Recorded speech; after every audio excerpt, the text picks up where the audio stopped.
साकोड्डेच्या इन्सिडेंटा बद्दल तुमकां आनी कितें इनपूट आहा जो आतां रिसेंट जाला तो 3 वीक पयलीं हें जाल्लो म्हणटा म्हणजे आनी कितें इनपूट आहा तुमकां कितें दिसता हो इन्सिडेंट हें पळयल्यार कितें जालां आसतलें? हांवें एक सिनियर अधिकाऱ्याची मुलाखत पळयली. तातूंत त्यांनी लास्ट अशें म्हणलें त्या अधिकाऱ्यान की it looks like it's a natural death. I am not countering him. He is of course much more experience in the field and in academical also. पण as far as my knowledge concerned, I spoke to a couple of tiger experts also. I have worked with CWS earlier. I have worked with Girish Punjabi, who is one of the respected tiger conservationists as well. So हे सगळे पळयत जाल्यार तूं natural death खंयच्या आदाराचेर म्हणपाक शकता. खंयचोच वाघ जर 2-3 गोश्टी आसात. एक म्हणल्यार वाघाची जेन्ना एज जाता आनी ताका कळटा की आपूण आतां आपल्या कडेन जायना, I am become little old, तेन्ना वाघ गांवा लागीं येता. इजी प्रे आसा पळय, कुत्रो आसूं किंवा गायी म्हशी जे कितें अटॅक करता. तसो एकूय इन्सिडंट रिपोर्ट जालो ना किंवा केलो ना. केलो आसत जाल्यार खंय रिपोर्टाक येवकूच ना न्ही.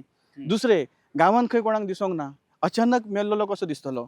आणि म्हणजे नॅचरल डेथ जावं जाल्यार ह्यो अशे सर्कमस्टन्सीस आसपाक जाय. प्लस कशें आसा, वाघ जो आसा कोणूय सांगतलो, खंयचो एक्सपर्ट वाघ जेन्ना आसा तेन्ना किंवा खंयचेय जनावर आसूं, for that you take Indian गवरडो घेव, वाघ घेव, खंयचेय जनावर ताका ऑटोमॅटीक कळटा की आपली आतां एज जाला. तेन्ना ते भायर गांवा सायडीन केन्नाच येवचे ना. ते जंगला भितरूच वयतले आनी आपलो अंत जो आसा तो करतले.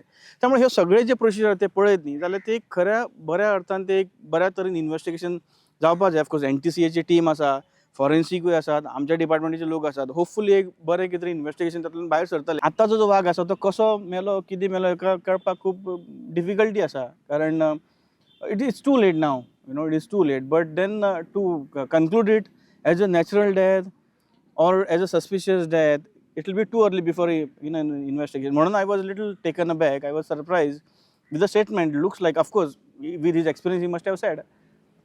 But then, as a citizen of the state or wildlife enthusiast, it took me aback with that one statement of the particular officer.